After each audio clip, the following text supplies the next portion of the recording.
99-year-old Carney Bellevue Avenue Library, and welcome to the first of the Friends of the Bellevue Avenue Library Spring Lecture Series. We will be presenting expert speakers on a variety of topics every Thursday night in March, April, and May. Bird watching, pottery, bike riding, photography, to name a few. We are delighted to have with us this evening Fran Krokel from the Essex County Master Gardener Program. Fran taught high school for 36 years and has served as president and vice president of the Essex County Master Gardener Program. Do I have that right? Yes.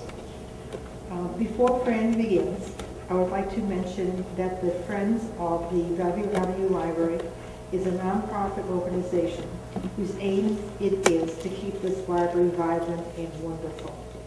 We have our Bucks for Bellevue jug by the door. This is indeed a free lecture series, but if you wish to make a contribution, please feel free to do so. Thank you. Good evening, everybody. It's nice to be here. This is something that I really genuinely love to do. I'm doing a program now with 9 schools in Essex County, and this is through Claramas Hospital. It's a healthy eating, healthy living program, and this ties right into what we're doing with the children. I think it's perfect. How many of you garden at this point? Oh, good. I'm so glad. I really would like to tailor the program to the questions that you have. So please, anytime that we're doing anything, just raise your hand and ask the question, and we'll see what we can do with it. What I did tonight was to bring a number of things that you would do if you were starting your gardens from seed. And there are also a number of handouts that I thought might be very useful to you as you go along in the gardening process, and some catalogs from companies that I've over the years found very reliable, year after year after year. And some books that are basic background references. So when we finish, you're certainly welcome to look through all of this. How many of you start seeds indoors, start your own seed, germinate your own seed? Good. I have, but not this year. I did something different. Okay, let's talk a little bit about that. Everybody panics over starting seeds indoors because they think they have to have a lot of very fancy equipment. That is not true. That really isn't true. I didn't forget to recycle this week. I purposely saved these to bring to you and let you see what we can do. This, of course, is your basic egg carton. I cut the top off, and I will use it as a watering tray. The top will open. Of course, you have to puncture holes in top and bottom. Bottom for drainage, top for air exchange. And actually, it makes a perfect little greenhouse, okay? And you're recycling, which is another great thing about the whole thing. You're just not tossing things away. Now, that's not good enough. You can go out and you can buy one of these starter setups. And it will have peat plugs in it. You'll drop your seed right into the little hole that's in the peat plug. This can fit on a windowsill, or if you choose, you can do a heat mat, work with a heat mat. And I would like to, has anybody worked with the peat plugs before? Long time ago. They're actually very, very easy. Can you just show that to me again? The peat plug? Sure. Can you see, or would you like me to come closer? No, I'm good. Okay. Let's see what happens. We'll play around. The kids love these. I use the tray that I cut off so that I can pour water onto this and we can make it function the way it's supposed to. This is a little worn, but that's okay. Do you need to have the special lining? It helps, but you don't have to. If you have a southern window with a good southern exposure, you can get away with it. The only thing with doing that is sometimes the light is inconsistent, and you have to keep turning your plants around so that they grow straight. With the lighting setup, you don't have to do that. Excuse me, I'm going to put this down here and let it do its job. I did bring a bulb so that I can show you. And they have new bulbs out called T5, which are very narrow. They're very tiny. But this is a wide spectrum fluorescent bulb. And if you have any kind of a fixture that will take a fluorescent bulb, you can actually use this, and it will be fine. This is a 22-inch. They come 22 and 48, depending on how much growing you want to do. If you have a bookcase and you're really not using it, and you can attach a fixture to the bottom of one of the shelves, slip this bulb in, and there's your grow light setup.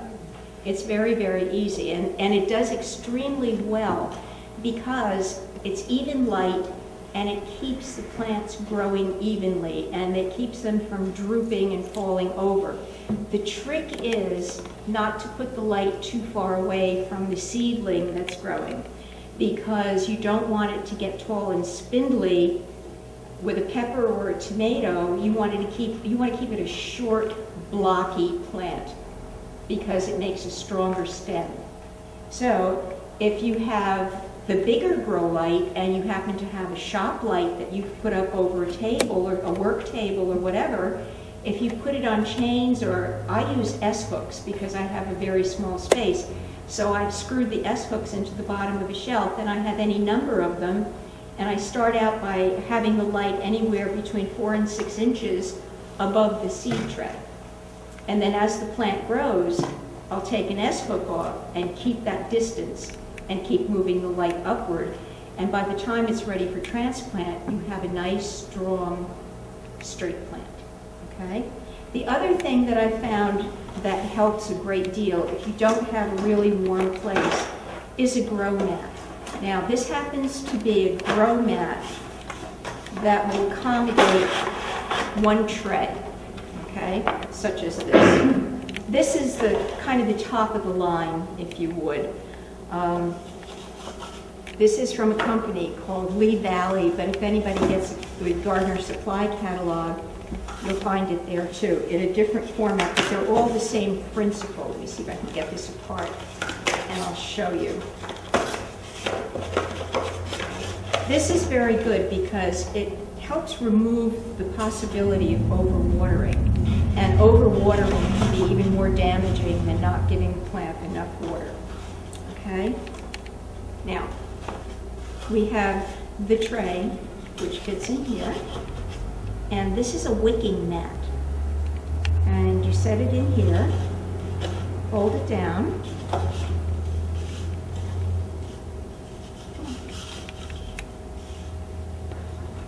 I won't countenance disobedience. This is going in there, like it or not.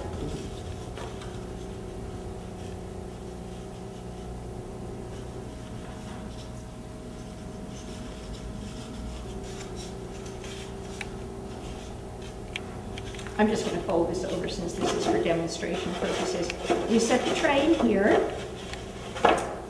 and we set the grow tray, the plugs, on top of it. And in the corner, you have a water gauge, and it has a bob in it. And it also comes apart, doesn't it? Which it shouldn't do at this point. You fill the tray from here, one of the semicircles, either end, it doesn't make any difference. And the bob will come up, and it will point to the space where it says max. And if you keep it at that level, you'll have enough water to water your plants because the mat will keep the soil damp from the bottom. And you won't overwater it, so you don't have soggy, wet, drippy soil. And if you don't have soggy, wet, drippy soil, you won't have soggy, wet plants that are just going to collapse on you because they've been overwatered. And then, of course, this would go on top so that moisture builds up. In order to germinate seeds, you have to have heat, light, and moisture, okay? And generally, this is very, very successful. I've had very little loss from something like this. But I would say invest in it only if you know that you're going to do this more than once. It's a pretty expensive venture to do this just once. If you know you're going to do it year after year after year, that's fine. And then this will fit on your grow mat, and that will keep bottom heat, even at night when your furnace may go down, when you set the temperature down, it'll be about 10 degrees warmer than the room, which is fine. Because germination is good at about 70, 74 degrees, and that's about the heat that the mat keeps, the grow Do you container. plug the mat into an electrical outlet, or? You can, yes. Yeah, that how it is? I have it in a strip, you know, a safety strip, so that, you know, it's with a surge protector. And then I have the mat, the grow mat, the heat mat, underneath the light. And it's fine. Yeah, when the lights go off at night, you need about 12 to 13 hours. For germination initially, you don't need any light. Seeds like the dark, unless it says otherwise on the package. And the seed packets give you a great deal of growing information. It's really important that you check that before you start working with seeds, because it will tell you what to expect. It will tell you how long it takes to germinate. It will tell you a number of things about planting these, what product, whatever it is outside. Okay? So, your plants will stay in whatever. This is also a good size because it's deep. I like the deeper compartments because it gives a chance for your root system to go down nice and straight rather than flaring out and being very shallow. I also like this one because, again, it encourages the roots to go down and develop toward the bottom. Both of these are very, very good if you want to grow peppers, tomatoes, or eggplant. This especially if you want to grow eggplant because it's 2-inch square, and that's a great size. And you can leave it in just a little bit longer before transplant. Now, transplant is interesting too. When you see those first 2 little leaves come up on whatever seed has germinated, they are not true leaves. It's not ready for transplant yet. You need at least 4 leaves. The little seedling should be about 2 inches tall. And when you see those 4 leaves that look like real leaves, and it's easy to tell on a tomato plant or a marigold or a pepper plant because the first 2 leaves will just be little spear-like ovals, and then the real leaves will have the fringes and the cuts that the actual leaf does when you see it on the plant. You know, I've observed that so many times, and I never thought that they were, I know they're different shape, but it never occurred to me that they were a different kind of leaf. Thank you, that was just... Okay, and that's a question that a lot of people have. It's a mono, you're talking about monocot and dicot. The first set of leaves is a monocot, it's cotyledon, and it just will never develop into anything. It's a sign that your plant is growing and it's developing.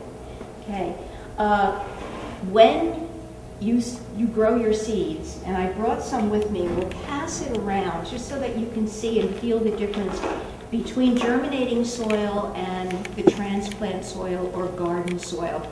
I'm assuming that most of you handle potting soil for houseplants and whatever. Well, this is actually not soil. There's not a bit of soil in it. It's ground sphagnum, peat moss, it has some vermiculite or perlite in it for drainage and whatever. It's extremely light, and it's very easy for the roots to break through and move through the soil. It doesn't have much nutrient in it, and it doesn't really need much nutrient, not until you get to the transplant phase. And that's when you have to start being very, very careful, because there's such a thing as transplant shock, and you want to avoid that. So you have to be really careful with watering. And again, that's where your heat mat comes in for a while, and that's where your grow lights become very important. Okay, so I have a very, very high-tech tool that I want to introduce you tonight. It's very important that you have something like this when you're doing your transplant work. And this is it. Okay? And what you're going to do is take out the middle 2 tongues, and this is perfect for slipping into the side of the container and getting under the plant and lifting the whole cube out without breaking the roots, without breaking or scratching the stem, or harming the plant in any way. It really works well. It works extremely well, and it's very successful. So you're going from this to a potting soil, which has more nutrient in it, which is a little bit denser and a little bit heavier. You have to pick the size pot that you're going to use, okay? These basically are transplant pots. This is a 4-inch. You would use something like this for tomatoes, especially if you have a desire for heirloom tomatoes, which get very big, extremely big. Some of them will grow 6 to 7 feet and have huge canopies of leaves. This is a good size for transplant. This is an excellent size for transplant. Personally, this is the size that I use. I like it again because there's some depth to it, and it trains the roots. The roots go down and grow straight and strong. And this is a good investment, again, if you know that you're going to do this year after year, because you'll buy them once and you'll have them for 4 or 5 years. If you just wash them out, and after you've done that, rinse them with a 10% solution of Clorox in water, and that takes care of any bacteria. Make sure that they dry well, put them away in a plastic bag, and you have them for another year, okay? Now, we're getting better and better and fancier and fancier. These are okay too if you're dealing with small vegetables. This is a 3-inch. This, I think, tends to be a little bit small because you can't leave the plant in there as long. It has to come out faster. But this is an interesting one. This is what's called a cow pot. Okay? Anybody want to take a guess as to why? A what pot? Cow, C-O-W. A cow pot. That's exactly what it's made of. It's made from cow manure. It's been sterilized and it's been baked. And according to the people who sell it, you can just put the whole thing in the ground and it will degrade. It probably will take more than 1 year to degrade, but it's better than the peat pots. And here's a caution. You know the Jiffy pots that they sell that are made of peat? They never really degrade. You can dig that spot up 10 years after you put that pot in there and it will be there.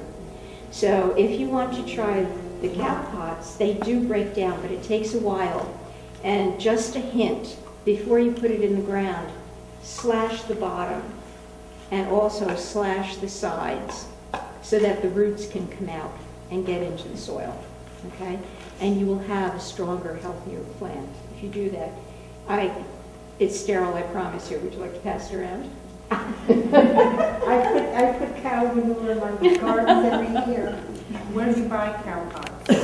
I ordered those from Harris Seeds, and the catalog is right there. But I think you can find them in the garden stores now. Metropolitan is usually up on a lot of this stuff. So you might want to take a look around there, maybe even Cedar Grove Garden Center. This is more stuff. I don't use a lot of strange things, and I don't think you have to use a lot of strange things when you garden. This is called Super Thrive, and they say it's vitamins for plants, and it really is. If you sniff it, it smells like a capsule of vitamin E that's been opened.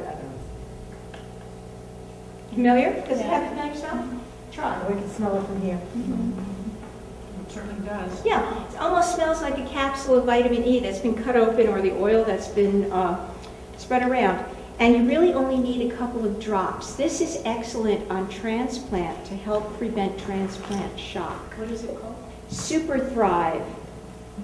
Believe it or not, you can find it in Home Depot. I went all over the place looking for it. I couldn't find it, and I just happened to walk through Home Depot to buy screws one day, and there it was. and I was shocked, but it's not cheap. It's expensive, but it goes a very long way, and it does a wonderful job.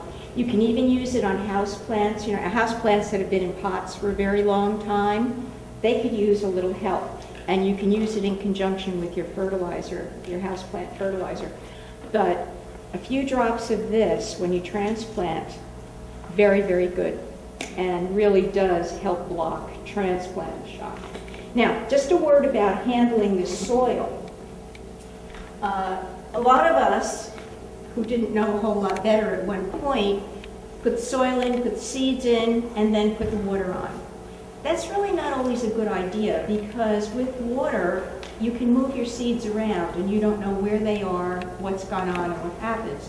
So I have a great big stainless steel bowl that I used to use for baking bread, and I put the germinating soil in there, or the transplant soil, whatever it's going to be, and I pre-moisten it before I put it in any of the pots or any of the cells or whatever. And then, as I get it into the containers, I poke a hole with my little finger. Great gardening tool. Little finger, perfect gardening tool. Forefinger, good gardening tool also for measuring. Okay? He said, you know, you're not going to measure 1/8 of an inch and put seeds in at 1/8 of an inch. It doesn't make any sense. You just press your finger down, put the seeds in, and throw a little soil over the top and give it a tap. And there's your 1/8. of an inch. You don't even have to think about it. It's really a lot easier. So, pre-moisten the soil, poke a hole with a finger, drop the seed in, put a little soil over the top, and it's there. And especially if you're using a unit like that, you put the cover on it, or the egg carton, or that, put the cover on it, and you don't have to bother with it for 3 or 4 days. You'll see the moisture build up on the lid, and you'll know that it's damp enough so that you don't have to do that. There is a tool that is very good, and we all have them, and when we get tired of them or we think they've worn out, we probably get rid of them. This happens to be a tweezer that I bought to work with seeds, but any old tweezer that you have in the house will do. It's perfect for handling tomato seeds, pepper seeds, eggplant seeds, anything that's large enough to be picked up and placed exactly where you want it, okay? It does a great job, so don't throw away your old tweezers, especially your slant-edge tweezers. Then you can get a good grip on whatever you're doing, and it becomes a great gardening tool. It really does, for absolutely no money at all. Because you've already bought it, used it, and said, tired of it, I think I want to do something else. And there's something else I want to show you as well. Some of the companies now are making pelleted seeds, and they're great to work with. They are absolutely great to work with. This happens to be basil. What I have in the cup here happens to be basil, but they've done it with more, and I know Harris is one of the companies that does a lot with pelleted seeds. Johnny's is another company that does work with pelleted seeds. And it makes your work so much easier because you don't have to thin. You don't have to thin anything out. Where you put it is where it is. If you leave space between the plants, between the seeds, the space stays. So you've done a lot of pre-work without doing any work at all. It's very good. And since I mentioned the word thinning, let's talk about that too for a while. Lettuce, parsley, itty-bitty little basil plants. If you don't want to take the time to separate them all and spread them all out and replant them all, if you have an old manicure scissors that you don't really care about, little teeny manicure scissors, when the lettuce is small, when the parsley is small, when the basil is small, anything like that, every inch or so, just nip out a few of them, just cut them. Once you cut the leaves, it's not going to grow anymore. So you've automatically thinned this stuff without taking it out of the ground and handling each plant individually. That saves a lot of time too, a great deal of time. Okay, now, anybody plant nasturtiums? Anybody plant nasturtiums? Okay. Nasturtium is its own kind of seed. I don't know if you've seen them in a lot. This may smell a little bit because they've been in water. This is like a little stone, and you really can't plant it the way it is. You have to soak it for maybe 24, 36 hours. And then after you soak it, you make a nick in one end of the seed, and that will help the germination. Your root will come out, your stem will come out. You can't really do it any other way, unless you want to spend 2 years waiting for this plant to germinate. And nobody wants to do that. They want to plant the nasturtiums. And we were talking before everybody came in about flowers that are good companions for vegetables to keep bugs away. And everybody seems to think that marigolds keep bugs away. They don't. They keep nematodes away, those hooky little worms that you find underneath the soil. Okay.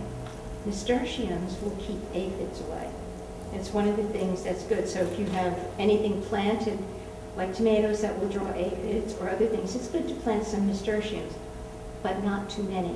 Because if you plant too many, then it will draw a lot of aphids where you don't want them. So space them out.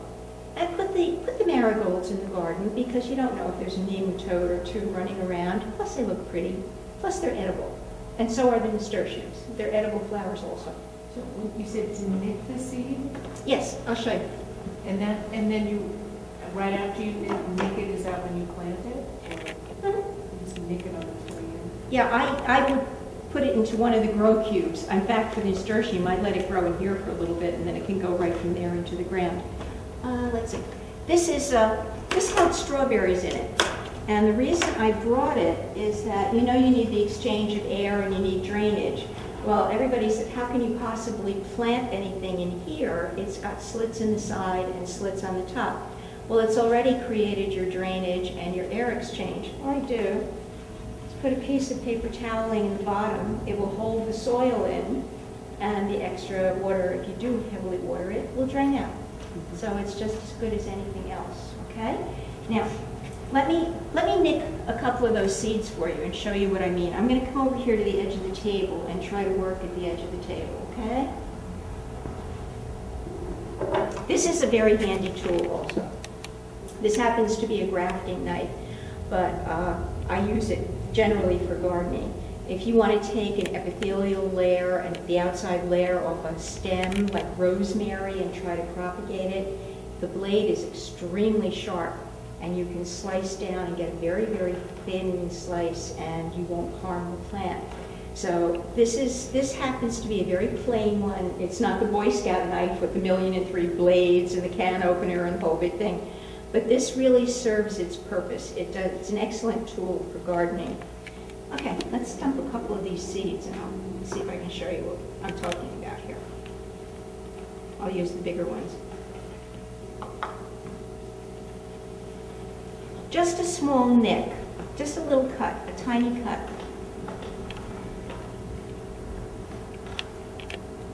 That's it. Did you remove anything? Nope, did not remove anything. That's just the shell that moved. You can pass it around. It's fine. It's not gonna. We're not going to use it for anything. So, let me do another one for you.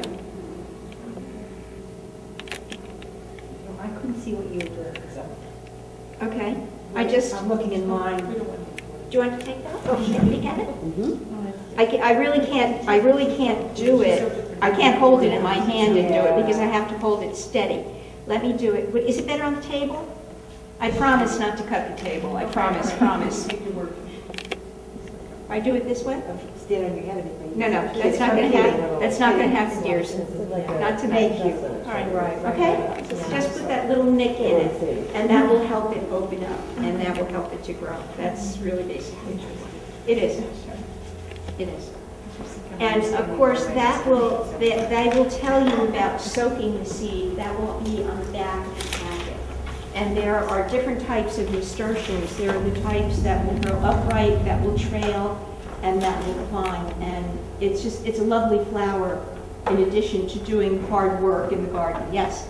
So when I plant moonflowers, are you familiar with the moonflowers? I've seen them. Okay. So they're hard and I soak them, but I've not nipped them. So should I do? I would do both. Because it's like I would do both. Yeah, morning glories, anything like sweet peas. Sweet peas would be the other thing that you would do that with. Same kind of seed, exactly the same kind of seed. Soften it, give it that little nick, and it helps it. It really helps it. And look at our peat cube. Our peat cube. Mm-hmm. Oh, wow. See what's happened? Yeah. Just put it in the pot, put it in the cell, whatever you're doing. Mm-hmm. And put your seed right in the center because the hole is pre-drilled. Is it too late to start seeds now? Oh no, not at all. We've had some really weird springs. Traditionally in New Jersey, the official frost date, the date of the last frost, is May 15th. Well, we've had snow on May 21st, and we've had snow closer to May 26th. So you can start now. You figure you'd need about 6 to 8 weeks, so you're fine. You would be fine to do it now. And with tomatoes and peppers and things, since they're tropicals, you wouldn't want to put them out that early in May anyway because the nights are cool and the early May weather can be a little iffy too. It can be a little tricky. Yes? Have you ever tried the winter sowing? I found a website, I think it was called A Way to Garden was one, and a garden for your house, or a garden for your home, I think. Are you talking about things like radicchio and crops of spinach and things, colors, They or said talking about anything. cover crops? No, they said they explained it that you would take a milk jug Mm-hmm. and then slice it Mhm. around to tip the handle back. Mhm. So, you know, you leave about this much. You're creating a greenhouse, really. yeah, Exactly, for but shelter. they said you could put, well, I've tried, I've done that this year instead of doing stuff inside. Mhm. But I had never heard of it before. They said you can do any kind of seeds you want to.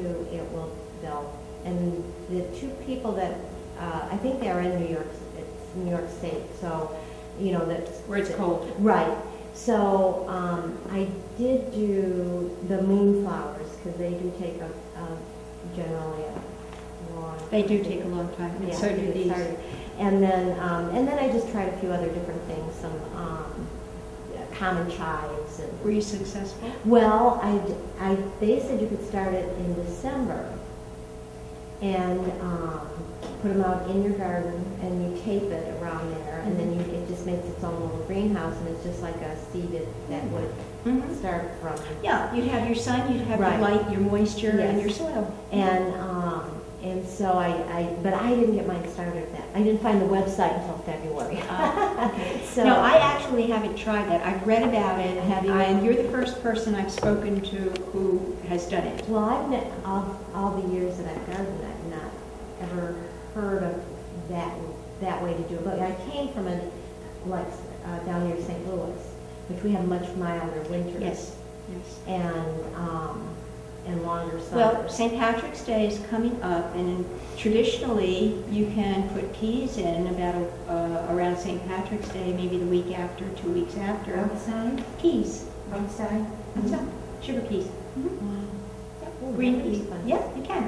If you have a piece of fence that is around your garden or whatever, just dig, turn over the soil, make sure it's not too wet. That's another thing to consider. With all the rain that we've had, our soil is soggy as anything. And you really don't want to start digging in that, because if there is any fungus or any bacteria in that soil, what you'll do is spread it around. So just wait until it dries out a little bit. And I can't say enough for compost. I'm sure you all know about that. And if you've ever gone to the compost give back day in Edgemont Park, you know how everybody is there grabbing compost. It's really, really good. Compost is not fertilizer. Some people think that it's fertilizer. It isn't. It's a soil conditioner. And it's a very important soil conditioner. It allows for organics. It builds up the organic quality of the soil. It encourages earthworms, which really contribute their own brand of health to the soil. And it creates air spaces, which is healthy for the roots of the plants. And it also helps water, with water retention, so that you're not pouring buckets and buckets of water on. Yes? So when you say put out the sweet peas now, it comes up with my very large, no pun intended, garden question. What do you do with groundhogs? I'm down to tomatoes and basil. And they're actually not bothering your tomato and basil? They're not bothering my tomato and basil. I know people who are tearing their hair out because they're doing container gardening to try to avoid the groundhogs, and they're actually climbing up the sides of the containers to get the plants that are... That's what I'm reduced to. I used to grow green beans and, they used to say fence and go down 1.5 foot with the wire and flare it outward. Now, what Rutgers is saying and other people in the field is that you don't have to do that. Fence and lay the fence directly on the ground and flare it out about 1.5 foot. It evidently confuses... Chicken wire fence? Chicken wire, yeah. It evidently confuses the groundhogs, and they can't figure out... Down and up? Yeah, down, it's a 90-degree angle. Down and out. To the outside or the inside? Outside, to the outside, because if they're coming from the outside, Yeah. it will stop them from getting in. And how high? I'm sorry. My guess would be at least 4 feet, 3-4 feet. And how do you garden if you've got this 4 feet fence? Well, you'd have to set it up on posts. Obviously, you're going to need posts so that you can wrap it around whatever area you're doing. So you would leave one part of it so that you could open it up as a little gate, and then just close it, stick the post back in again, just tie it in any way that you want to. But that's the latest thing that I heard about groundhogs. They're really terrible. And you could try the diatomaceous earth. If they step on it and it cuts their little paws, they may not like it. So that's a thought also. It makes gardening very tough. Deer, rabbits, chipmunks even, because they'll dig and dig and go after roots. It's tough. Susan? At some point in this evening, I was going to ask this question, so I'll ask it now. I've been in my house for 40 years, so I've done a lot of gardening over the years. And I tried doing tomatoes and flowers in containers. And by the time May 15th came around, what I could buy in the garden stores is much bigger than what I did myself. So I gave up doing that, although I spent a lot of money. Well, I'll confess, I go out and buy some tomato plants too, and I'll buy a 6-pack of basil to get started, and I'll buy a 6-pack of parsley until my seed is ready to go in. There's nothing wrong with that. There really isn't. And a lot of us have to do container gardening because we don't have a yard chock full of sun. Montclair has a lot of old trees. A lot of the properties are ringed by old trees, so they're shady. And you may have 1 or 2 little areas where you get enough sun. So the container is a good way to do this. And I've gotten very good results with tomatoes in containers and cucumbers in containers also. I've even grown string beans in containers. Did you start from seed? Both. That I've started from seed and that I have bought in the stores. But here's the thing to consider. If you're putting potting soil, which you probably will be in that container, is that what you're using to grow in?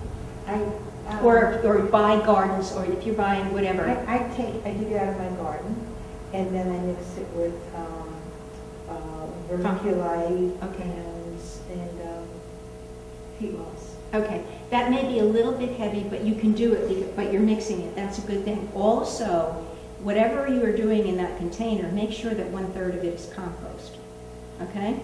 That will help a great deal. It will be a great soil conditioner, and it will also create conditions for the tomatoes to grow in a healthy, easy manner.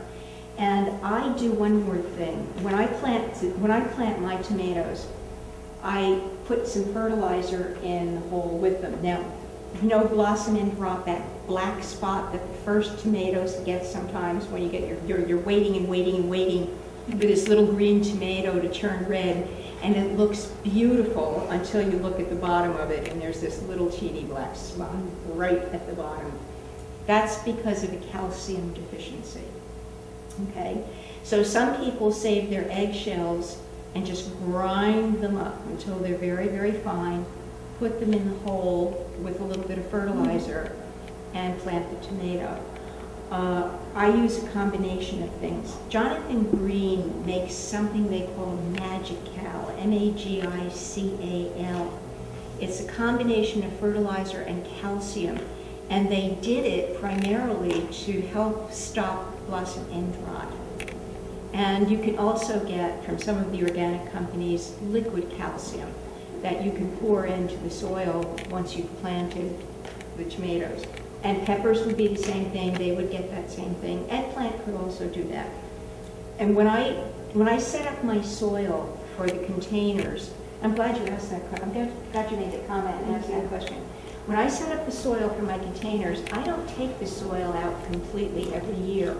I take about 1/3 to 1/2 of it out.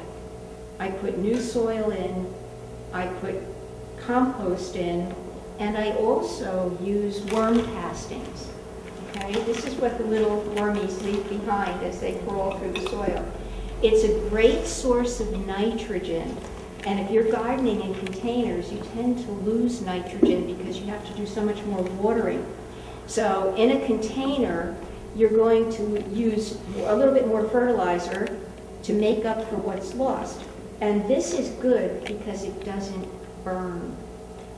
Okay, sometimes fertilizers, it is. It's basically nitrogen is what it is, and it's a fertilizer. But you can't dump things like Miracle-Gro, the standard Miracle-Gro, onto a tomato or a pepper. You'll have the most beautiful green tomato leaves and pepper leaves you've ever seen in your entire life, but you're not going to get much fruit, if any, because it's the wrong combination of elements. There are 3 elements in most of the fertilizers that we use. It's NPK formula: nitrogen, phosphorus, and potassium. The K is the potassium. And the nitrogen is for green growth. The phosphorus is for fruiting or blossoming. Same thing with flowers. and potassium is for root development and plant health. So when you buy a fertilizer to use on your tomatoes, you want that middle number higher than the other ones. 5, 10, 5. Some people recommend 5, 10, 10. But I kind of do my own mix. I use the Magical, and I use, as the kids say, ew, it's worm poop. But it works beautifully. It really does work beautifully. And it has no smell. It has no smell. So you can pass that around and take a look. So you at said that. you use the Magical? I do. And is that, and then what is that? Is that what that is? That's, yeah, that's And that's then you, that. and compost. And compost. And then what else again? Just the soil, fresh Just the soil. Fresh soil. Fresh soil. Um, And I add it, I'll take the soil out of the container, and then I'll do all of the additives on top of the soil that I had there, mix it extremely well, and put it back in. And when I go, when I go to plant, I'll take that, and I'll take Magical, I'll dig a hole, and I'll take a scoop of it, and I'll put it in the hole, swish it around, and I'll put the tomato plant in, and close it up with the soil that's already been prepped with the compost and everything else in it. And they do very well. I get pretty good yields. Yes? the compost, I have not been able to find. Okay. I used to have a load of it brought in Mhm. every year. I used to add to my garden. I don't But know, I found compost. I Yeah, used to have, I know where you can get bagged compost that's pretty good. You can get it from Richfield Farms, or you can get it from Metropolitan Plant Exchange. And it's pretty good compost, but I don't know how much of it you need. I mean, you're talking about 25 to 40 pound bags, so do you need a lot of it? Well, I'm not sure. I'm doing the garden. I live in a house on St. Luke's Place. Mm-hmm. My landlord is upstairs with her two kids, the second and third floor. I have the bottom floor. So she had in the back, I just moved there in last November, year ago November. And so in the back, it was all undeveloped. I mean, she had it overgrown. And so when I came, I said, oh, I garden? And she said, have at it. It's yours. That's great. No, And that's so, but it's a slow process. I mean, it was full of black raspberry bushes, It is. and that was overgrown back there. I saved some of those, but I couldn't find any place like, In bulk. yeah. How compost good? I mean, would you start making your own Yeah, compost? but It takes a while. It takes It a would take 2 while, to 3 years to yeah. actually get And it as was much just- compost as you need. Yeah, and it's a much smaller space than what I had in St. Louis, but I wouldn't, I wanted to add to it because I don't know what's, that soil is probably so. Well, let depleted. me also make a suggestion about that. It would be very good if you contacted the helpline Oh. and asked about a soil test kit, especially if that soil hadn't been worked or turned over in a very, very long time. You don't know what's in it. Okay. And you don't know the nutrient balance, and you don't know the pH of the soil. If we're talking about tomatoes and most vegetables like a 6.5 pH, a little bit on the sweet side. So the good thing about the Jonathan Green is that it has the calcium in it, but it also helps raise the pH a little bit to the 6.5. So you're giving the environment that a tomato, a pepper, an eggplant would like. Okay, and that's something to consider. I believe they're going to go to the website for the soil test kits, but they do have them in the office. They do have them in the helpline office now. They have changed the procedure so that they mail the results directly to you. I believe if you want them mailed, it's $22, but you have the number on that brochure that I gave you, and if you have never had it done, or if you've had it done a long time ago, it would, with the weather conditions that we've had over the past couple of years, it would be a good thing to do before you plant. Okay. Well, I've started some perennials, and I did seeds that, it was touch and go with some of the seeds, but I got a later start on them, so it was, But for the compost, you said Metropolitan, is that? And I believe Is that a Metropolitan nursery Plant or- it's Exchange, a store? it's a That's a Greek, store that you it's a use. store, it's a commercial store. But Oh, you know, okay, you that's always, what you it's have on. Gray, you have Gray Yeah. Russell as a Yeah. resource. Doesn't know. You have Gray Russell as a resource. He may know a place to buy it in bulk if you're really looking for bulk, Okay, all right. okay? Well, the same person who gives it to Edgemont Park sells it in bulk. I mean, you have to get. They'll sell it privately to you? Yeah, I have, but you have to buy like half a truckload. You have to have quite a bit. Is that what you want? You want half a truckload? Could, and Yeah, it good. could. But I can't remember what the name of He it. can tell you what it is. Yeah. That would be good. I had a truckload. Let's close this night before I wind up putting my hand on it. I make my own compost. Yeah. Takes me a while, years. Yes, it does. I put my weeds and my. Your leaves. And I let it sit for a couple of years, and I turn it over and then I use it. Turning it and keeping it watered is good. Turning it aerated. And you don't really need, again, you don't need anything really fancy. You're not going to do anything bigger than 3 by 3 for a compost bin. Otherwise, it gets too much to turn over. It's much, much too heavy. And you can do that again with chicken wire and keep an open compost bin. You really don't have to buy one of the plastic ones. And just make it so that you can open one side of it and get in there with a fork and on a regular basis turn that compost over so that it aerates and it will work fast. I have a question. There's a woman in town who does mass emailing about gardening stuff, Pat Kenchuk. Mhm. Someone emailed through her asking if there were any public compost places. Do you know of any? I don't. Okay, well, people live in apartments to take their stuff. Okay. I know in West Orange, if you're a resident of West Orange, you can go to the DPW yard, the Public Works yard, and get compost from them, but you do have to be a resident of West Orange. They don't give it out to anybody else. Thank you. Okay. Let me show you one more thing. Okay, so that's a quick question. Yes. So you're, talking about the 1/3 compost and the magic mountain. So this combination, speaking of for fruit and vegetables, or for across the board? You can use it for flowers. Okay. Again, compost for anything, anything. The vegetables that need that fruiting quality, the same thing as a flower would need it for blossoming, it would be good for that too. And you don't want, the only thing is you don't want to over-fertilize. With peppers and tomatoes, you can fertilize when you plant them. And then when you see the blossoms develop on the plants, re-fertilize, okay? Otherwise, you'll be pushing them a little bit too much, and you don't really have to do it. And then just watch the watering and the rain and whatever, and if you feel it's necessary, then fertilize once or twice in between, and then you should get your harvest. And it should be pretty good. It really should be pretty good.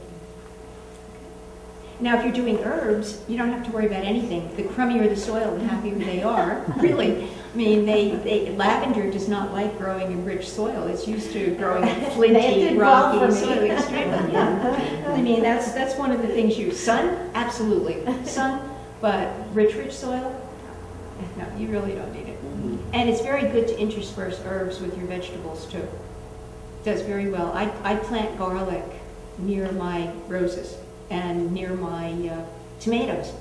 And I haven't had an aphid problem in a long, long time.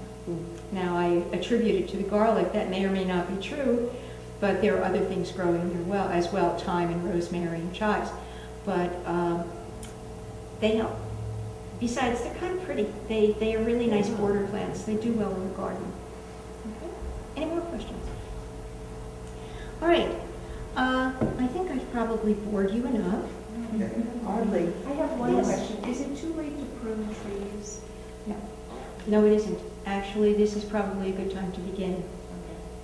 I have a Chinese maple that is a very annoying shape.